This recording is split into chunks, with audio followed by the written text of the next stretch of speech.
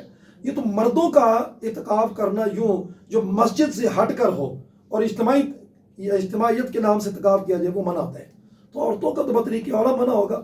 علیحدہ اعتکاف مسجد سے ہٹ کر مردوں کے لیے منع، اور گھر کو چھوڑ کر کسی غیر جگہ پر جا کے اعتکاف کرنا یہ عورتوں کے لیے منع ہے. ماشاءاللہ صاحب نے ہماری رہنمائی فرمائی. آپ ہمارے یوٹیوب چینل ادارت الاسلام international Pakistan official YouTube channel ہے، اس کو سبسکرائب کریں اور کمنٹ سیکشن میں اپنے سوالات سے ہمیں آگاہ کریں، اور انشاءاللہ العزیز آپ کے سوالات کے جوابات مفتی صاحب اگلے سیگمنٹ کے اندر دیں گے. انہی الفاظ کے ساتھ میں آپ سے اجازت چاہتا ہوں. انشاءاللہ العزیز دوبارہ نئے موضوع کے ساتھ آپ کی خدمت میں حاضر ہوں گے. اللہ حافظ.